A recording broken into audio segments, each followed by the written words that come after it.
என் அன்பு தமிழ் சொந்தங்களை YouTube channel வாயிலாக சந்திப்பது மிகுந்த மகிழ்ச்சி அடைகிறேன். நண்பர்களே, எல்லாரும் எப்படி இருக்கீங்க? நல்லா இருக்கீங்களா? நண்பர்களே, இப்போ நம்ம பார்க்கக்கூடிய தலைப்பு என்னென்னு கேட்டிங்கனாக்கா, தமிழ்நாடு அரசு இலவச தையல் மிஷின் பெண்களுக்கு வழங்குது. அவங்க யார் யாருக்கெல்லாம் அந்த தையல் மிஷின் கிடைக்கும், இந்த திட்டத்தில் யார் யாரெல்லாம் பயன்பெற முடியும், இதுக்கு என்னென்ன ஆவணங்கள் தேவை, அப்போ இப்படி சம்மந்தமாக தான் தமிழக அரசிடமிருந்து செய்திகள் வந்திருக்கிறது. இந்த வீடியோ முழுக்க ஸ்கிப் பண்ணாமல் பாருங்கள். இந்த வீடியோ பிடிச்சிருந்துச்சுன்னா லைக் பண்ணுங்கள், கமெண்ட்ஸ் பண்ணுங்கள், ஷேர் பண்ணுங்கள். புதிதாக வந்த சொந்தங்கள் சப்ஸ்கிரைப் பண்ணி யூடியூப் சேனலுடைய நெருங்கிய சொந்தங்களை எனக்கு பக்கத்தில் இருக்க பெல் பட்டனை கிளிக் பண்ணி நான் போடுற வீடியோ உங்களுக்கு கிடைக்காம நோட்டிஃபிகேஷன் வர மாதிரி பண்ணிக்கங்க.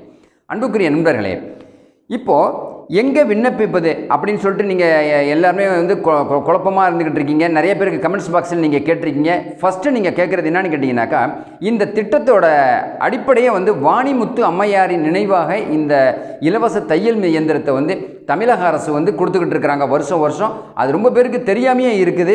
இந்த வாணிமுத்து அம்மையாரின் தையல் மிஷின் யாருக்கு கிடைக்கணும்னு கேட்டிங்கனாக்கா, ஆதரவு இல்லாத மற்றும் கைவிடப்பட்ட பெண்கள் இவர்களுக்கு இலவசமாக தையல் மிஷின்கள் தமிழக அரசு சார்பாக கொடுக்குறாங்க. ரெண்டாவது பார்த்திங்கன்னா, கணவனை இழந்த விதவைகள் இருக்காங்கள்ல, அவங்க சமூகத்தில் நலிவடைஞ்சு போயிருப்பாங்க, பொருளாதாரத்தில் பின்தங்கி இருப்பாங்க. இவங்களுக்கெல்லாம் இந்த தையல் இயந்திரம் இலவசமாக கொடுக்குறாங்க. ஏன்னா அதை வச்சு அவங்க பொழைச்சிக்கலாம் அப்படின்னு சொல்லிட்டு. அடுத்து ஊனமுற்றவர்கள் இருக்காங்க மேலுங்க, அவங்களுக்கு இந்த தையல் மிஷின் கொடுக்குறாங்க, வித் கிரைண்டரும் கொடுக்குறாங்க.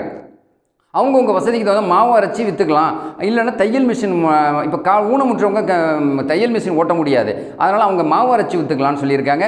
தையல் மிஷின் இந்த நான் சொன்ன இந்த மேலே சொன்னேன் இவங்களுக்கெல்லாம் தையல் மிஷின் கிடைக்கக்கூடிய வாய்ப்பு இருக்குது. இது வயது வரம்பு என்னென்னு கேட்டீங்கன்னா, 20லேருந்து 40 வயதுக்குள்ளே இருக்குன்னு அந்த பெண்களுக்கு மட்டும்தான் அந்த சலுகைகள் கிடைக்குன்னு சொல்லியிருக்கிறாங்க. குறிப்பாக தையல் தெரிஞ்சிருக்கணும்னு சொல்லியிருக்காங்க. அதுக்கான சான்று நீங்கள் கையில் வச்சுருக்கணும்னு சொல்லியிருக்கிறாங்க. அடுத்தது பார்த்தினாக்கா, அடிஷ்னலாக இப்போ ஒரு குரூப்பை சேர்த்துருக்காங்க. அகதிகள் முகாமில் இருக்கக்கூடிய இலங்கை தமிழ் பெண்கள் இருக்காங்க பாருங்க, அவங்களையும் இந்த லிஸ்ட்டில் சேர்த்துருக்காங்க. மாண்புமிகு முதலமைச்சர் மு க ஸ்டாலின் அவர்கள் சேர்த்துருக்கிறாங்க. இப்போ என்னென்ன தேவை இதுக்கு இது அப்ளை பண்ணுறதுக்கு அப்படின்னு கேட்டிங்கனாக்கா, ஃபஸ்ட்டு பார்த்தீங்கன்னா Aadhaar card, second ration card, smart card இருக்குங்க இல்லையா, மூணாவது வருமான சான்று. ஒரு ஆர்ஐகிட்ட போய் ரெவன்யூ இன்ஸ்பெக்டர்கிட்ட போய் ஒரு வருமான சான்று, ரொம்பலாம் செலவாகாது, போய் எடுத்து வந்துருங்க.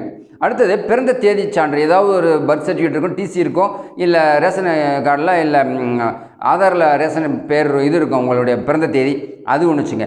விதவையாக இருந்தாக்கா விதவை சான்று எடுத்துங்க.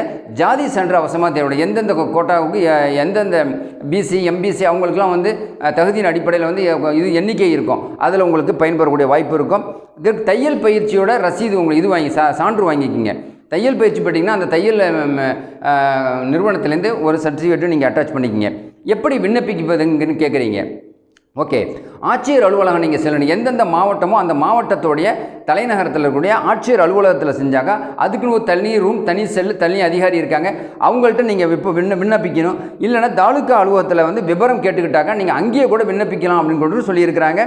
இது மனு செய்யுது. நீங்கள் மனு செஞ்சுன்னு ஃபஸ்ட்டு நீங்கள் இந்த அட்டாச் பேப்பர்லாம் கொடுத்து மனு செஞ்சிட்டிங்கனாக்கா, அந்த ஊர்வாசிகளில் ஒருத்தர் அந்த 10 பேர் 20 பேர்கிட்ட அந்த கலெக்ட் பண்ணிட்டு போய் அந்த தாலுக்காவிலையோ இல்லை மாவட்ட ஆட்சியர் அலுவலகத்தில் இருக்கக்கூடிய தனி செல்லில் தனி ரூம் அறையில் இருக்கக்கூடிய அந்த அதிகாரிகிட்டையோ இதை நீங்கள் கொடுத்துட்டீங்கன்னாக்கா 6 மாதத்துக்குள்ளே உங்களுக்கு அந்த லிஸ்ட் அடிப்படையில் உங்களை கூப்பிட்டு ஒரு முகாம் ஒன்று ஏற்படுத்தி மாவட்ட ஆட்சியர் தலைவர் மந்திரி அந்த தொகுதி எம்எல்ஏ சார்பாக உங்களுக்கு அந்த தையல் மிஷினும் இல்லை அந்த அரவை இயந்திரம் கிரைண்டர் கிடைக்கக்கூடிய வாய்ப்பு இருக்குது. அதனால் வறுமை நீங்கி வாழ்க்கையில் வளம் கொளிக்கிறதுக்காக தமிழக அரசு இந்த மாதிரி ஒரு திட்டங்களெல்லாம் கொண்டுட்டு வந்திருக்குது. இந்த குறிப்பாக இந்த 6 மாதத்துக்குள்ளேயே அந்த பொருள் உங்களுக்கு கிடச்சிடும்னு சொல்லியிருக்காங்க. நண்பர்களே, இந்த வீடியோ மூலமாக யூடியூப் சேனல் உங்களுக்கு என்ன சொல்லுதுன்னு கேட்டிங்கனாக்கா, எல்லா நலமும் பெற்று வேலைவாய்ப்பு செய்திகளையும் நாங்கள் போட்டுக்கிட்டு இருக்கோம். எல்லா வளமும் நலமும் பெற்று நீங்கள் சிறந்த வாழ்க்கையை வாழ வேண்டும் என்று யூடியூப் சேனல் விரும்புகிறது. நண்பர்களே, இந்த வீடியோ ஸ்கிப் பண்ணாமல் பார்த்து எல்லாருக்கும் ஷேர் பண்ணுங்கள். இந்த வீடியோ பிடிச்சதா லைக் பண்ணுங்கள், கமெண்ட்ஸ் பண்ணுங்கள். நண்பர்களே, புதிதாக வந்த நண்பர்கள் சப்ஸ்கிரைப் பண்ணி யூடியூப் சேனலோட நெருங்கிய சொந்தங்களாயிடுங்க. மீண்டும் ஒரு தொடர் மீண்டும் உங்களை சந்திக்கிறேன். அதுவரை உங்களிடமிருந்து விடைபெறுகிறேன். நண்பர்களே, நன்றி.